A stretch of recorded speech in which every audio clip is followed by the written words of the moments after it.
Isang matalim na tunog ng pagkabasag ng kristal ang bumasag sa masayang tawanan sa loob ng mansyon. Kasunod nito ang malamig at malagkit na likido ng mamahaling wine na dahan-dahang gumuhit mula sa balikat ni Alena pababa sa kanyang kupas na uniforme. Ay, sorry, hindi ko sinasadya. Masyado kasing madilim dito sa sulok. Hindi ko napansin na may tao pala o katulong pala. Ang boses na yon ay kay Isabel. Malanding hagik-gik ang sumunod na narinig mula sa mga panauhing naroon. Nakatayo si Isabel, suot ang isang pulang dress na nagkakahalaga marahil ng ilang buwang sweldo ng isang ordinaryong manggagawa. Habang hawak ang basong wala ng laman, dahan-dahang nag-angat ng tingin si Alena. Hindi ang mantsa sa kanyang damit ang masakit, kundi ang titig ng lalaking nakatayo sa tabi ni Isabel, si Angelo, ang kanyang asawa. Alena, huwag kang tatanga-tanga. Ang boses ni Angelo ay wala mang bakas ng pag-aalala. Punong-puno ito ng puot at pagkahiya. Kita mong may mga bisita tayo. Kalat ka ng kalat dito. Linisin mo yan. Ngayon din. Napayuko si Alena. Naramdaman niya ang unti-unting pag-init ng kanyang mga mata. Isang butil ng luha ang pumatak, ngunit bago pa ito makita ng sinuman, mabilis niya itong pinunasan gamit ang kanyang nanginginig na kamay. Kinuha niya ang basahan at lumuhod sa harap ng maraming tao. Sa harap ng mga negosyanteng dati ay yumuyuko sa harap ng kanyang ama. Sa harap ng mga socialite na dati ay nagkakandara pa para lamang maimbitahan sa kanyang mga party. Habang pinupunasan niya ang natapong alak sa sapatos ni Isabel, narinig niya ang bulungan ng mga tao. Sino ba yan? Bakit hinahayaan ni Angelo na magkaroon ng ganyang klaseng katulong sa gitna ng selebrasyon? Asawa daw yan ni Angelo. Balita ko. Isang hampas lupa na pinulot niya kung saan bago siya naging successful sa negosyo. Kaya pala, mukhang ang basahan. Bagay lang sa kanya ang lumuhod. Tumawa si Isabel, isang tawang puno ng panguuri. Dinikdik niya ang dulo ng kanyang high heels sa kamay ni Alena na kasalukuyang naglilinis sa sahig. Ouch! Sorry ulit. Akala ko kasi ay dumilang na dapat tapakan. Hindi kumibo si Alena. Tiniis niya ang sakit ng matulis na takong na bumaon sa kanyang balat. Sa loob ng 2 taon, pinili niyang itago ang kanyang tunay na pagkatao. Pinili niyang magkunwaring mahirap, isang ulila na walang kahit na anong yaman, para lamang malaman kung sino ang tunay na magmamahal sa kanya ng walang kondisyon.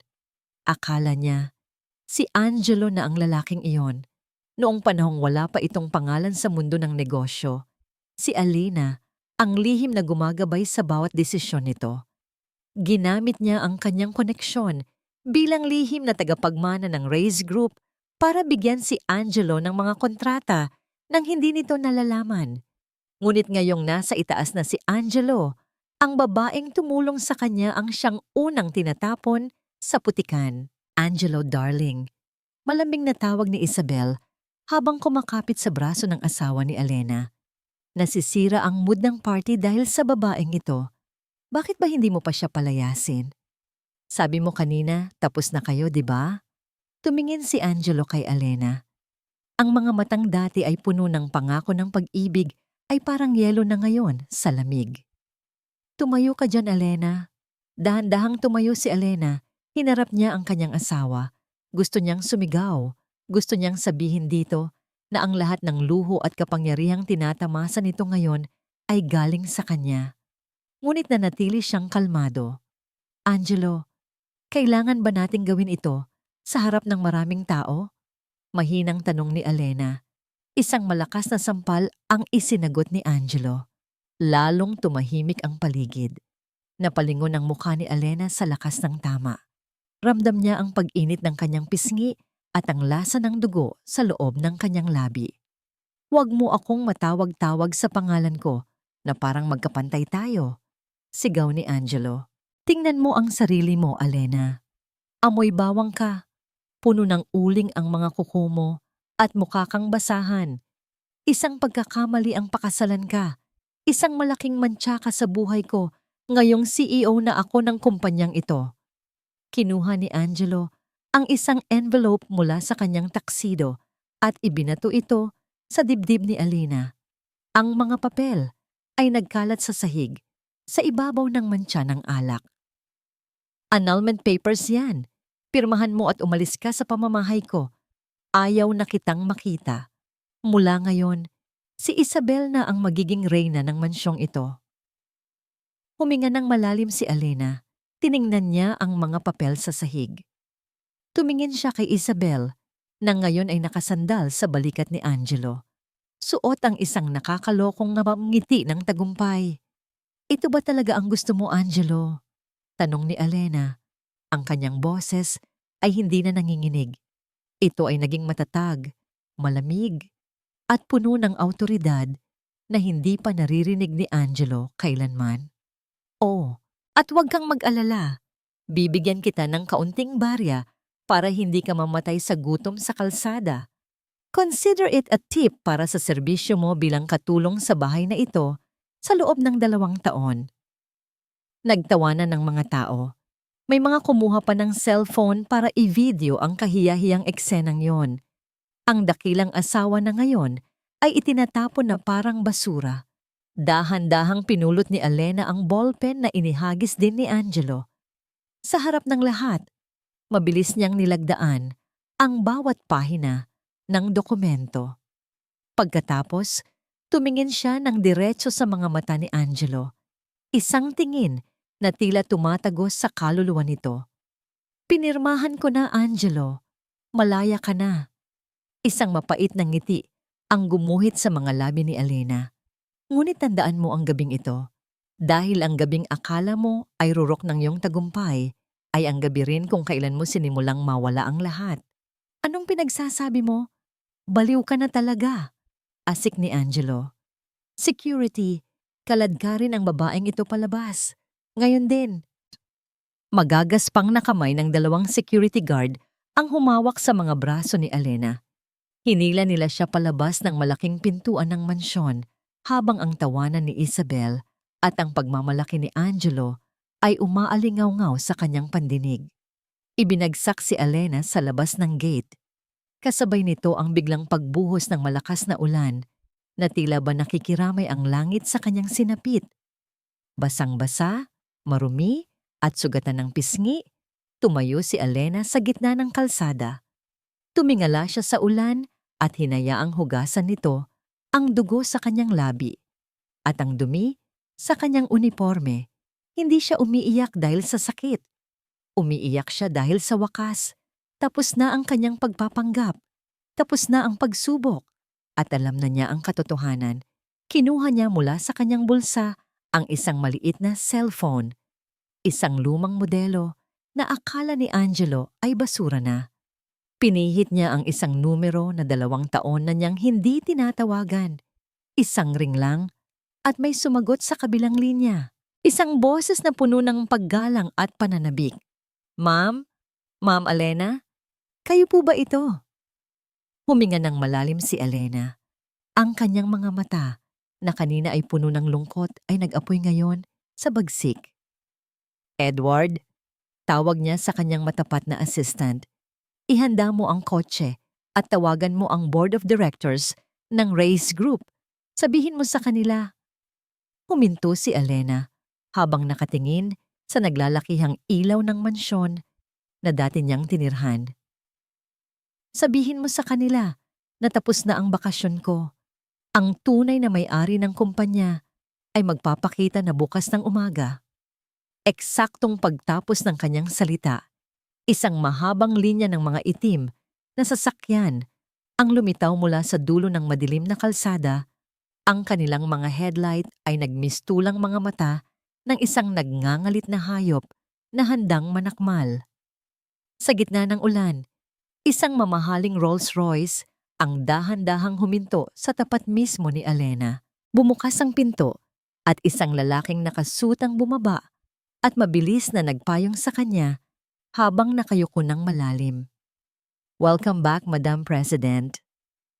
Tumingin si Alena sa mansyon sa huling pagkakataon. Isang malamig na ngiti ang sumilay sa kanyang mukha. Angelo, hindi mo alam kung anong sinimulan mong digmaan. Ma'am, okay lang po ba kayo? Ang boses ni Edward, ang kanyang matapat na assistant, ay puno ng pag-aalala. Habang inaalalayan siya, papasok sa backseat ng Rolls-Royce. Ngunit hindi sumagot si Alina. Nakatingin lamang siya sa bintana. Pinagmamasdan ang mabilis na paglayo ng mansyon na dati niyang tinawag na tahanan. Ang bawat patak ng ulan ay tila humuhugas sa bawat bakas ng pag-asa at pagmamahal na kanyang inialay kay Angelo. Sa loob ng 2 taon, pinili niyang maging Alina. Ang mahirap, ulilang babae na nabighani sa isang pangarap na negosyante. Isang pangarap na tinulungan niyang abutin gamit ang mga koneksyon at talino na minana niya mula sa kanyang ama. Naalala niya ang araw na nagkakilala sila ni Angelo.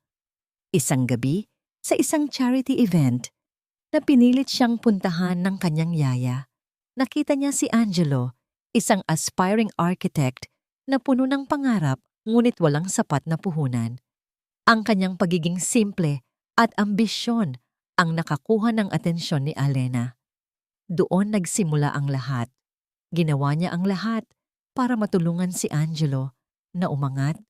Palagi siyang nasa likod ng bawat tagumpay nito, nagkukubli sa anino ng kanyang tinatagong pagkatao.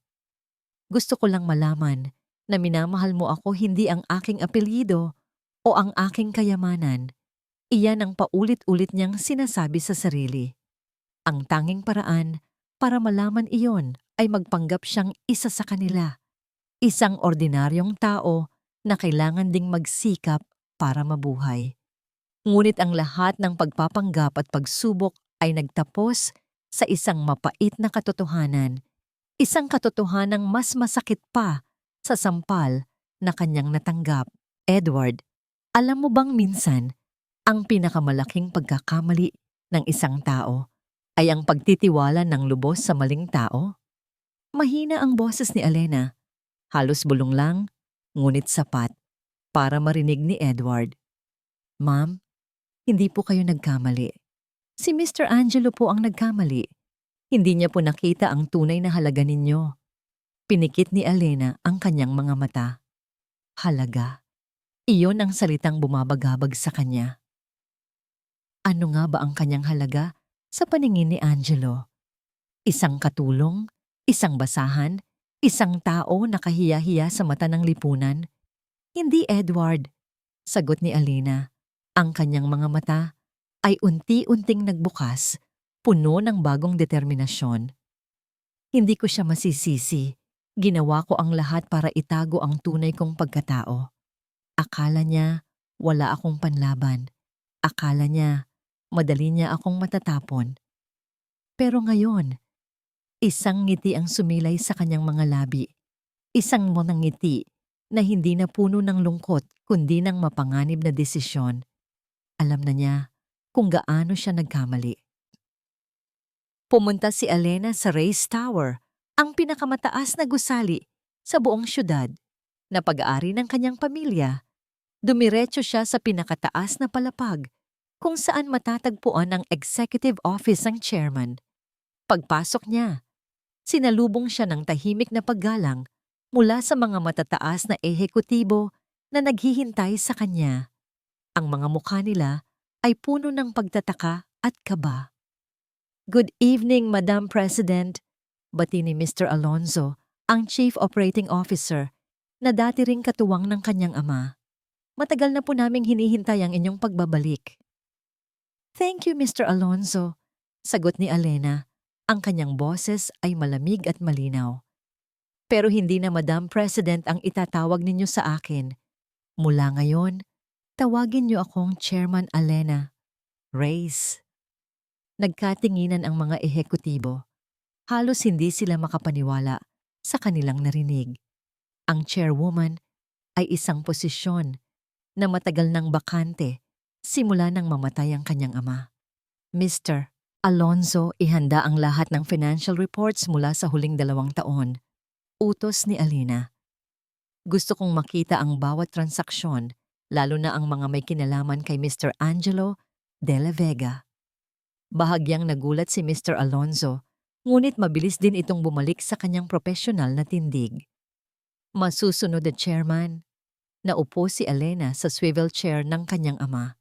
Inikot niya ang upuan para harapin ang malaking bintana na tanawang buong syudad. Ang syudad na ito, ang kumpanyang ito, ang pangalan na Reyes, lahat ng ito ay kanya. At walang sino man, lalo na ang isang traidor na tulad ni Angelo, ang makakakuha nito mula sa kanya. Kinuha niya ang kanyang cellphone. May isa pa siyang kailangang tawagan. Hello, Attorney Ramirez?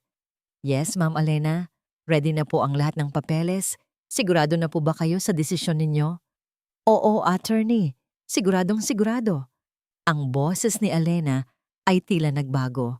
Hindi na ito ang boses ng isang biktima, kundi ng isang hukom na handang magpataw ng sentensya. Simulan na natin ang paglipat ng lahat ng ari-arian ng Reyes Group sa aking pangalan. At kasabay nito, ihanda mo ang kasong estafa laban kay Angelo de la Vega. Kailangan kong maipakita sa lahat na ang bawat pagkakamali ay may karampatang kaparusahan.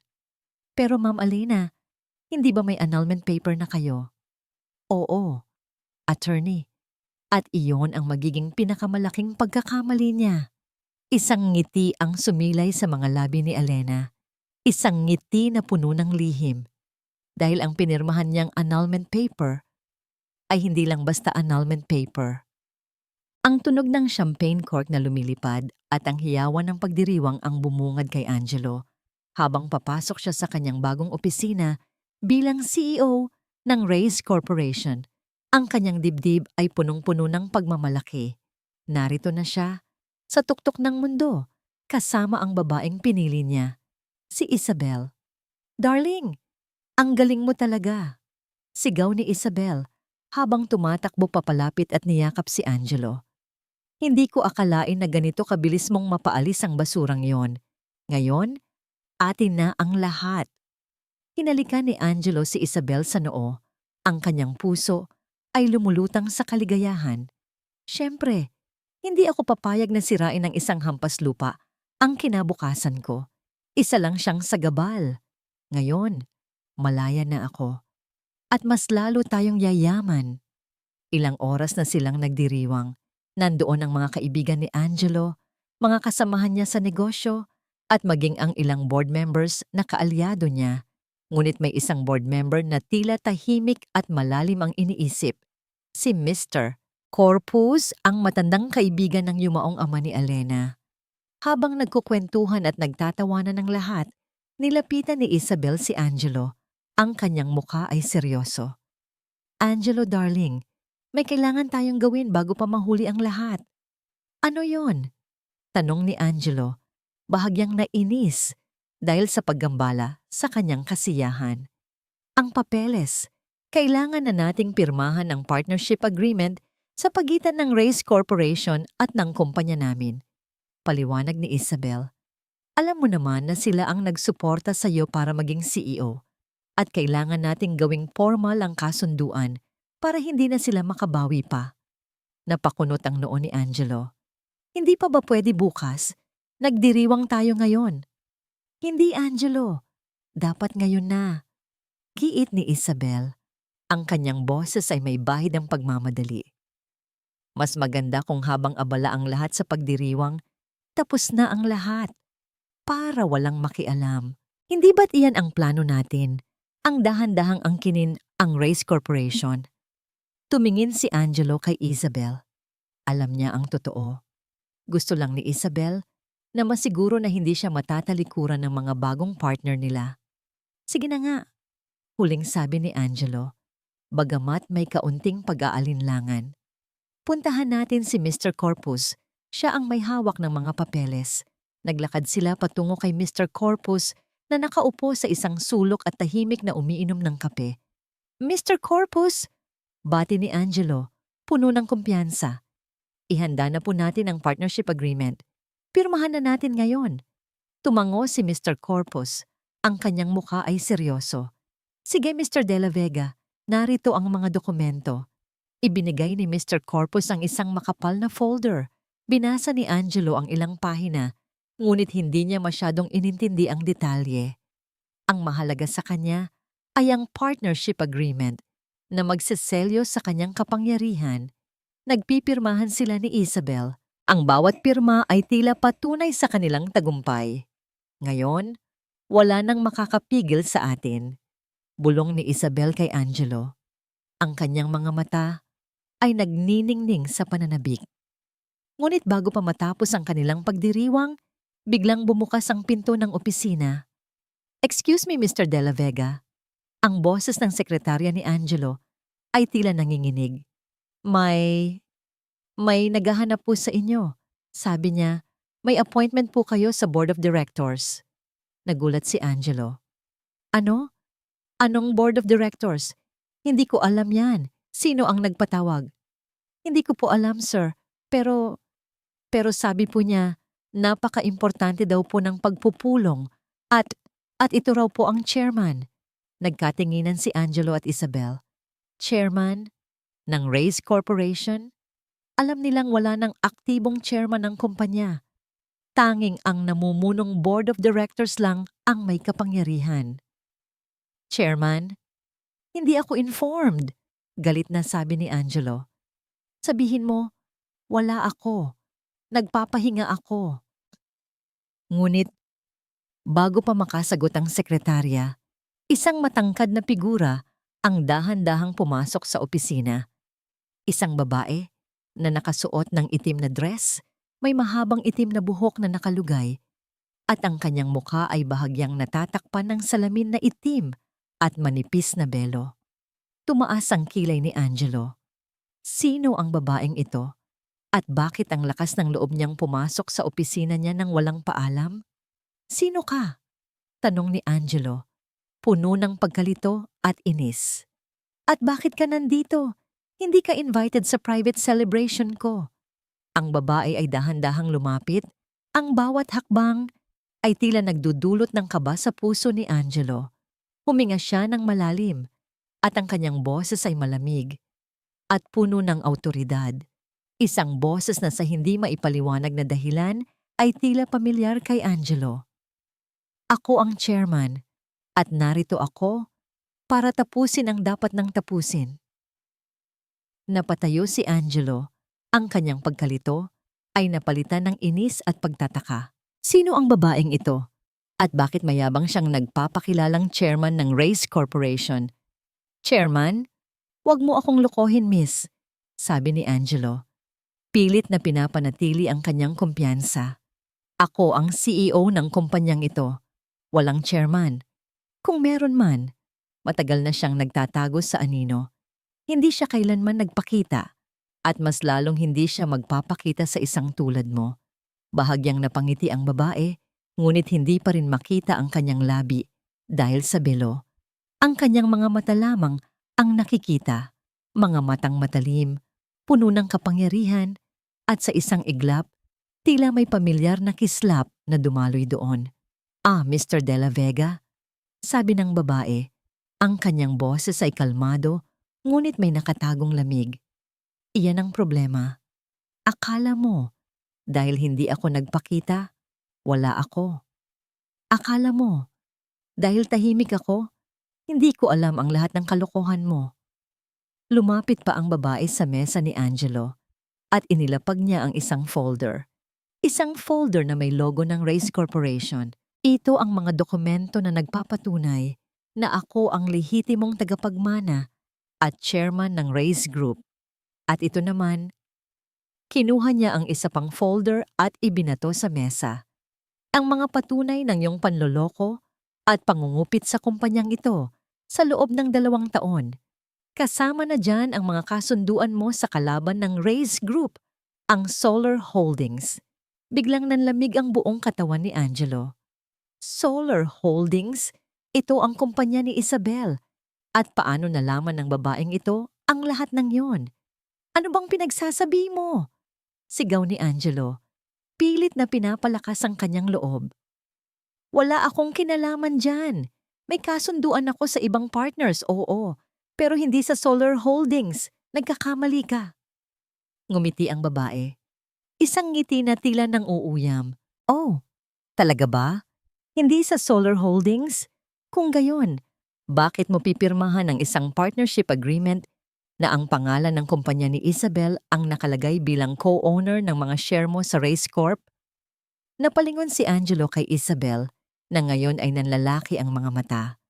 Ang lahat ng kasiguraduhan niya kanina ay unti-unting nawawala. Isabel, anong ibig sabihin nito? Tanong ni Angelo. Ang kanyang boses ay may bahid ng pagdududa. Angelo darling, wala yan. Gawa-gawa lang yan ng babaeng yan para sirain tayo. Depensa ni Isabel, ngunit ang kanyang boses ay hindi na kasing lakas ng dati.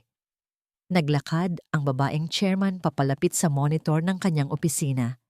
May kinlik siya at biglang lumabas sa screen ang isang video. Isang video kung saan pinipirmahan ni Angelo ang mga partnership agreement. Kasama si Isabel at ang ilang abogado ng Solar Holdings. May mga screenshot din ng mga bank transaction mula sa account ni Angelo na lumipat sa account ni Isabel at vice versa. Alam mo, Angelo, ang masakit pa dito, sabi ng babae. Ang kanyang boses ay tila nagpapahiwatig ng matinding puot. Ang lahat ng pera na ginagamit mo para sa mga transaksyong ito ay galing sa Race Corporation, ang kumpanyang pinaghirapan ng aking ama. Ang kumpanyang pinipilit mong angkinin, kasama ng babaeng yan. Isang nakakabinging katahimikan ang bumalot sa opisina. Ang lahat ng board members na dating kasabwat ni Angelo ay napatayo at nagtinginan. Ang kanilang mga mukha ay puno ng kaba at pag-aalala. Biglang may pumasok na mga pulis at NBI agents sa opisina. May hawak silang mga warrant of arrest. Mr. Angelo de la Vega, arestado po kayo sa kasong estafa, large-scale illegal transactions, at corporate sabotage, sabi ng isang NBI agent. Wait! Anong nangyayari dito? Isa itong setup. Sigaw ni Angelo. Pilit na lumalaban. Setup? Ngumiti ang babaeng chairman. Isang nangiti na tila lumilikha ng malamig na hangin sa buong silid. Ikaw ang nagsiset up sa sarili mo, Angelo. Ikaw ang naghuhukay ng sarili mong libingan. Dahan-dahang inalis ng babae ang kanyang salamin at ang manipis na belo. Nabigla si Angelo. Nanlaki ang kanyang mga mata. Parang bumagsak ang kanyang mundo. Alena? Hindi. Hindi pwede. Nakatayo sa harap niya si Alena. Hindi ang Alena na basahan, hindi ang Alena na hampas lupa, kundi ang Alena na puno ng kapangyarihan, ang Alena na mayroong matatalim na mata, at ang Alena na mayroong nangiti ng isang reyna na handang ipaghiganti ang kanyang trono. Pwede, Angelo. Pwedeng pwede. Dahil ako si Alena Reyes, ang tunay na chairman ng Race Corporation, at ang babaeng tinawag mong katulong ay ang babaeng sisira sa lahat ng pangarap mo. Isang malakas na sampal ang dumapo sa pisngi ni Alena, hindi mula kay Angelo, kundi mula kay Isabel. Traidor ka! Sigaw ni Isabel. Ang kanyang mukha ay puno ng galit at takot. Akala ko ba kaibigan kita? Akala ko ba kakampi kita sa pagpapaalis sa babaeng iyon? Ginawa mo lang akong tanga. Hindi umimik si Alena, ngunit ang kanyang tingin ay matalim, mas matalim pa sa anumang salita. Isabel, ano bang sinasabi mo? Tanong ni Angelo. Ang kanyang boses ay nanginginig. Si Alena ang asawa ko, at ikaw. Ikaw ang dahilan kung bakit nasisira ang buhay ko. Asawa? Gago! Sigaw ni Isabel. Hindi mo ba nakikita? Ginagamit lang tayo ng babaeng yan. Ang totoo, hindi ko gustong saktan si Alena. Ginawa ko lang yon para makuha ko ang kumpanya, para makaganti sa pamilya Reyes na bumagsak sa negosyo ang pamilya ko noon. Nagulantang si Angelo sa narinig. Bumagsak ang kanyang panga. Isa siyang chess piece sa laro ng dalawang babae. Ano? Anak ka ng Solar Holdings? Tanong ni Angelo. Hindi makapaniwala. Tumawa si Isabel, isang tawang puno ng pait. Oo, Angelo. Ako si Isabel Soler. Ang babaeng ginamit mo para umangat. At ang babaeng gagamit sa'yo para bumagsak ang Race Corporation. Pero putya, nilamon tayo ng sarili nating plano. Tiningnan ni Elena si Isabel. Isang bahagyang nangiti ang sumilay sa kanyang mga labi. Hindi mo ako ginamit, Isabel. Ikaw ang ginamit ko. Ginamit ko ang galit mo at ang kasakiman mo para ilabas ang katotohanan. Para ipakita kung gaano kahina at kadali manipulahin ang isang taong tulad ni Angelo. Bumaling si Elena kay Angelo na ngayon ay halos hindi na makahinga dahil sa shock. Angelo, naalala mo pa ba ang sinabi ko kanina? Ang gabing akala mo ay rurok ng iyong tagumpay ay ang gabi rin kung kailan mo sinimulang mawala ang lahat. Hindi! Hindi ito totoo! Sigaw ni Angelo, pilit na lumalaban. May annulment paper tayo. Hindi mo pwedeng gawin ito sa akin. Ngumiti si Elena. Isang nangiti na tila may nakatagong lihim. Annulment paper? Oh, iyon ba? Ang akala mo ay annulment paper na nagpapalaya sa iyo sa akin? Kinuha ni Elena ang kanyang cellphone. May kinlik siya at biglang nagring ang phone ni Angelo. Hello? Nagtatakang sagot ni Angelo. Angelo, nasa conference room tayo ngayon. Ang board of directors ay magpupulong para sa isang emergency meeting at ang chairman ay narito. Ang boses sa kabilang linya ay kay Mr. Alonso, ang chief operating officer. Bakit? Ano bang meron? Tanong ni Angelo. Ang kanyang boses ay tila nauubusan ng pag-asa dahil kailangan naming ipaliwanag ang mga dokumento na pinirmahan mo kanina. Ang partnership agreement na naglilipat ng lahat ng share mo sa Race Corporation sa pangalan ng chairman, kasama na ang pag-amin mo sa lahat ng illegal transactions na ginawa mo sa kumpanya. Bumagsak ang cellphone ni Angelo sa sahig. Nanlaki ang kanyang mga mata. Mabilis siyang napatingin sa mga board members na dating kasabwat niya. Ngunit ngayon, ang kanilang mga muka ay puno ng awa at kahihiyan. Hindi! Bulong ni Angelo. Hindi totoo yan. Pinilit niyo lang akong pumirma. Walang pumilit sa'yo, Angelo. Sabi ni Alina. Ang kanyang boses ay matatag. Ikaw ang pumirma. Ikaw ang nagpatunay sa lahat ng kasalanan mo dahil ang akala mo ay annulment paper ay isang confession document na naglilipat ng lahat ng pag-aari mo sa Race Corporation sa akin at nagpapatunay sa lahat ng illegal activities mo. Napaluhod si Angelo. Ang kanyang buhok ay gulo-gulo. Ang kanyang mukha ay puno ng takot at galit. Hindi! Hindi pwede! Akin ang kumpanya. Akin ang Race Corporation. Sigaw ni Angelo. Pilit na kumakapit sa kanyang huling pag-asa. Akin? Hindi mo kailanman naging pag-aari ang Race Corporation, Angelo. Sabi ni Elena. Ang kanyang boses ay puno ng kapangyarihan. Ginagamit mo lang ang pangalan ko para umangat. Pero ngayon, tapos na ang laro. Tapos na ang lahat. Biglang lumapit ang NBI agent kay Angelo at Isabel. Mr. De La Vega, Miss Soler, sa bisa ng warrant of arrest, arestado po kayo sa kasong estafa, corporate sabotage at illegal wiretapping. Nanlaban si Angelo. Pilit siyang kumakawala sa hawak ng mga pulis. Hindi! Hindi niyo pwedeng gawin ito sa akin. Ako ang CEO. Ako ang mayaman. Ngunit walang nakinig sa kanya. Hinila siya palabas ng opisina, kasama si Isabel, na patuloy na nagmumura at nanlalaban. Tiningnan ni Elena ang 2 taong dating nagpasakit sa kanya. Ang 2 taong nagpahiya sa kanya sa harap ng maraming tao. Ngunit ngayon, sila ang mga taong nakasalampak sa putikan. Isang malalim na buntong hininga ang pinakawalan ni Elena. Hindi niya naramdaman ang tagumpay. Ang tanging naramdaman niya ay ang kirot ng nakaraan. Chairman, okay lang po ba kayo? Tanong ni Mr. Alonso. Tumango si Elena. Tumingin siya sa labas ng bintana. Tanaw ang syudad. Okay lang ako, Mr. Alonso. pero maraming kailangan ayusin. Hindi pa tapos ang lahat. Lumabas si Alena mula sa race tower. Ang sikat ng araw ay tila bumubati sa kanya. Naiiba sa gabing madilim at puno ng luha. Ngayon, ang bawat hakbang niya ay puno ng dignidad at kapangyarihan. Ngunit sa gitna ng lahat ng tagumpay na ito, may isang bahagi ng kanyang puso ang nanatiling mabigat. Hindi dahil kay Angelo o kay Isabel, kundi dahil sa alaala ng kanyang ama at ng mga pangarap na pinagsaluhan nila para sa Race Corporation.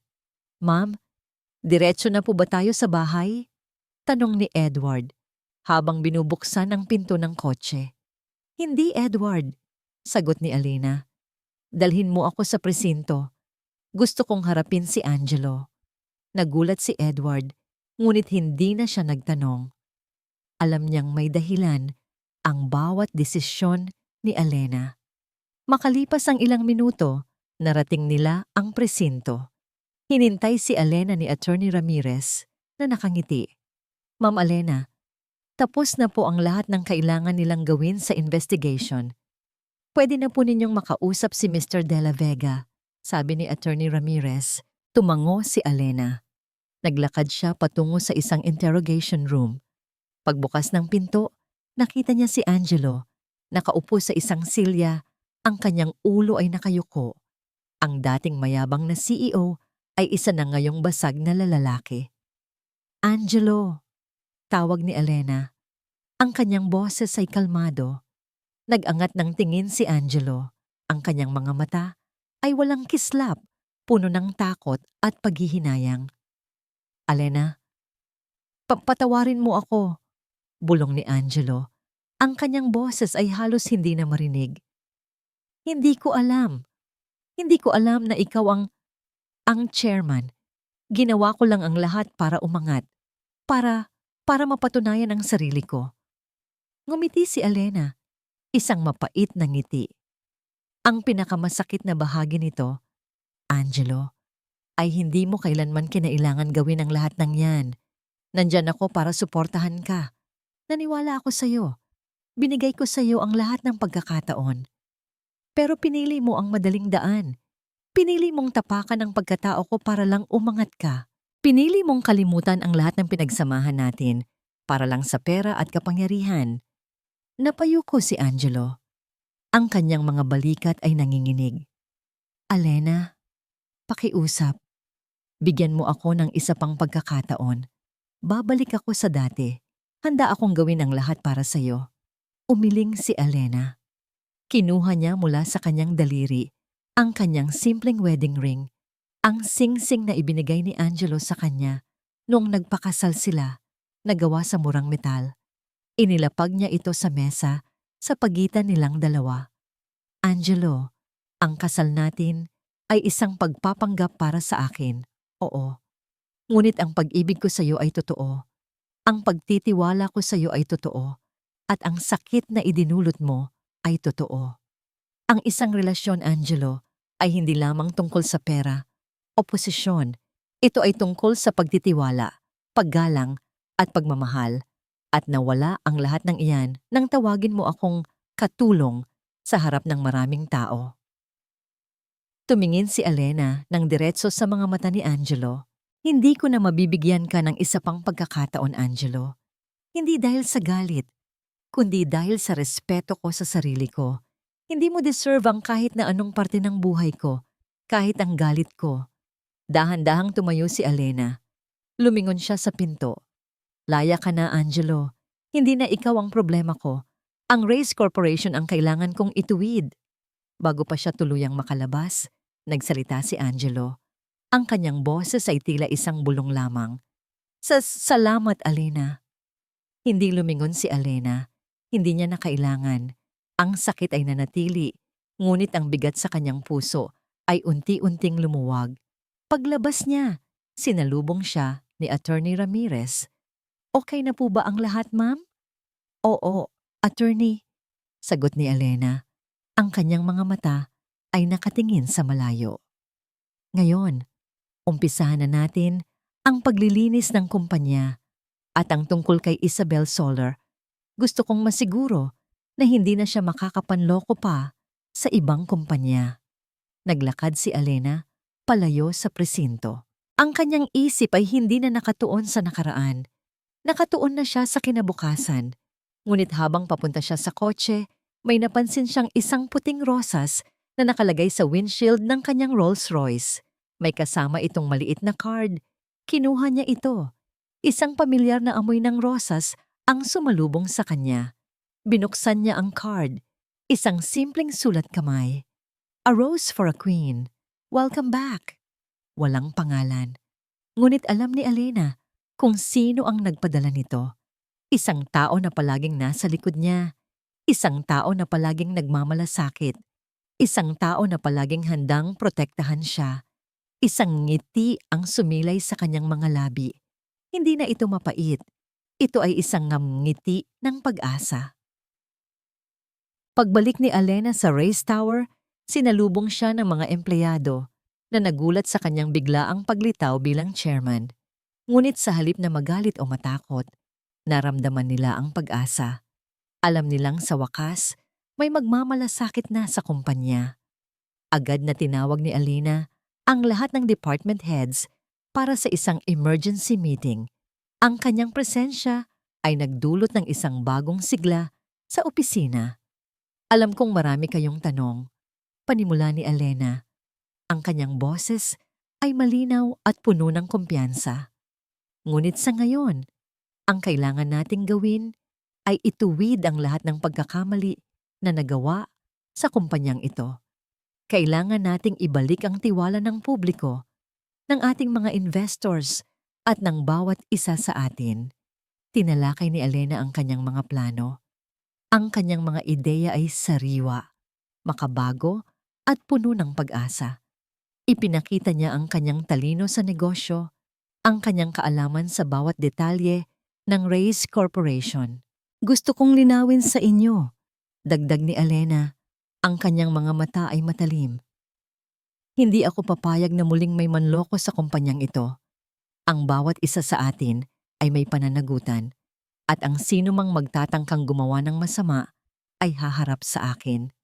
Naramdaman ng mga empleyado ang kanyang sinseridad.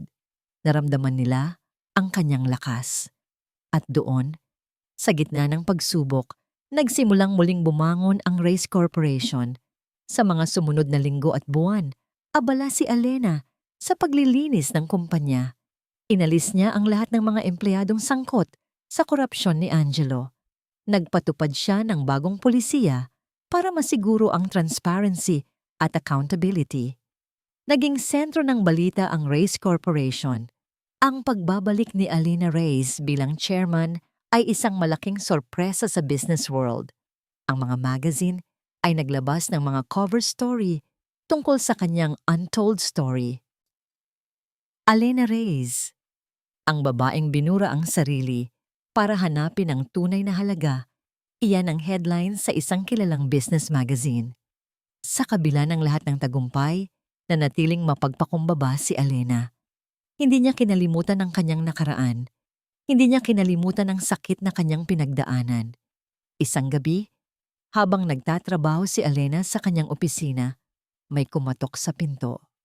Pasok? Sabi ni Alena. Pumasok si Edward. May hawak siyang isang maliit na kahon. Ma'am, may nagpapabigay po sa inyo. Nagulat si Alena. Binuksan niya ang kahon. Sa loob nito ay isang eleganteng kwintas na may pendant na hugis korona. May kasama itong card. Para sa reyna na bumangon mula sa abo. Nararapat sa iyo ang korona. Walang pangalan. Ngunit alam ni Alena kung sino ito. Napangiti si Alena. Isang nangiti na puno ng pasasalamat. Edward, alam mo ba kung sino ang nagbigay nito? Tanong ni Alena. Ngumiti si Edward. Opo ma'am, hindi ko na po sasabihin kung sino, pero alam kong matutuwa kayo. Ilang sandali. Tiningnan ni Alena ang kwintas. Ang korona. Ang korona na dati niyang inakalang hindi niya kailangan. Ang korona na dati niyang isinuko para lamang makahanap ng pag-ibig. Ngunit ngayon, naintindihan niya. Ang tunay na korona ay hindi ang kapangyarihan o ang posisyon.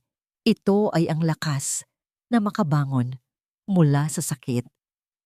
Ang lakas na ipaglaban ang sarili.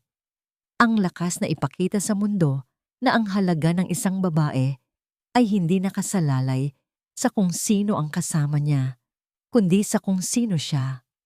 Pinili ni Alena na ipagpatuloy ang kanyang buhay nang walang Angelo.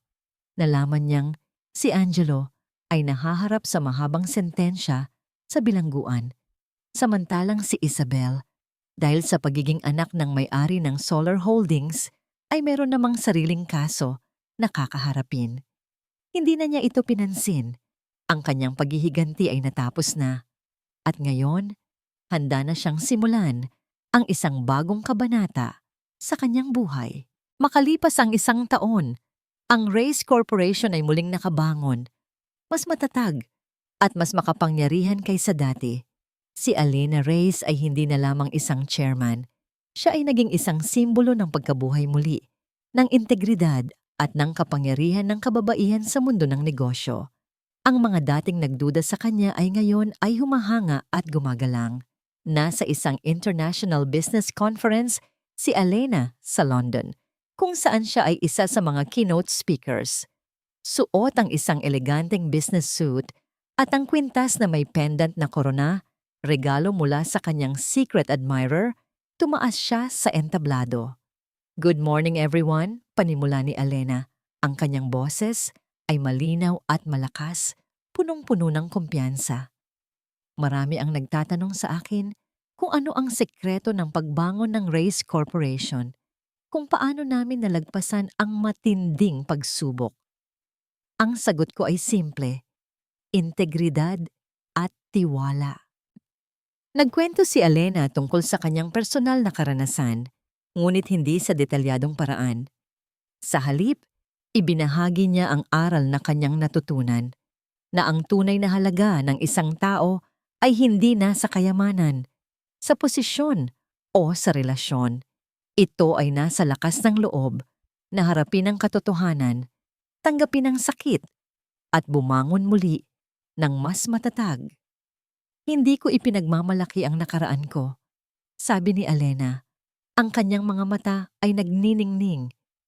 "Ngunit ipinagmamalaki ko ang natutunan ko mula dito, na ang isang babae ay hindi dapat ikulong sa anino ng sinumang lalaki, na ang kanyang halaga ay hindi dapat sukatin sa kung gaano siya kamahal ng iba, kundi sa kung gaano niya kamahal ang kanyang sarili. Sa bawat pagsubok, may pagkakataong bumangon. Sa bawat pagkakamali, may aral na matutunan. At sa bawat sugat, may paghilom na naghihintay. Ang mahalaga ay ang hindi sumuko, ang patuloy na maniwala sa sarili, at ang laging tandaan na ang pinakamalaking korona na pwede mong suotin ay ang tiwala sa sarili mo." Nagpalakpakan ng buong audience. Ang kanyang speech ay naging viral sa social media. Muli, naging inspirasyon si Alena sa milyon-milyong kababaihan sa buong mundo. Pagkatapos ng conference, nagpa siya si Alena na maglakad-lakad sa parke.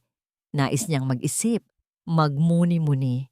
Ang lahat ng hirap ay napalitan ng kapayapaan. "Chairman Alena Reyes," nagulat si Alena. Lumingon siya at nakita niya ang isang lalaking nakaupo sa bench, may hawak na librong nakabalot sa lumang pabalat. Ang mukha nito ay pamilyar. Siya si Arthur, ang kanyang matalik na kaibigan mula pagkabata, na palaging nandyan para sa kanya. Ang nagpapadala ng mga puting rosas at ng kwintas na korona. "Arthur?" Gulat na tanong ni Alena habang papalapit. Tumayo si Arthur at ngumiti. "Hindi ko inaasahan na makikita kita dito. Akala ko, abala ka sa paglipad sa buong mundo." "Ikaw rin naman, hindi ba?" sagot ni Alena, at niyakap niya ang kanyang kaibigan. "Salamat sa lahat, Arthur. Salamat sa pagiging nasa tabi ko."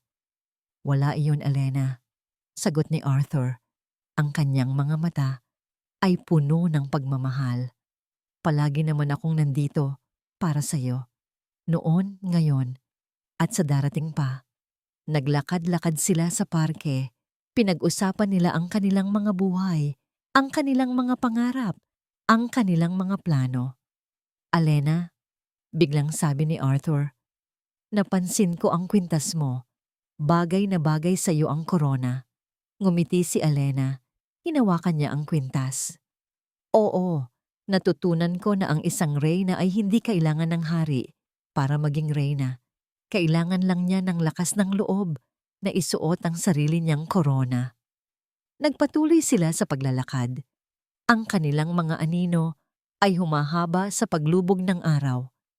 Hindi na nag-iisa si Alena. Nakahanap siya ng kapayapaan. Nakahanap siya ng tunay na kaligayahan. At higit sa lahat, nakahanap siya ng sarili niya. Ang tunay na Alena Reyes.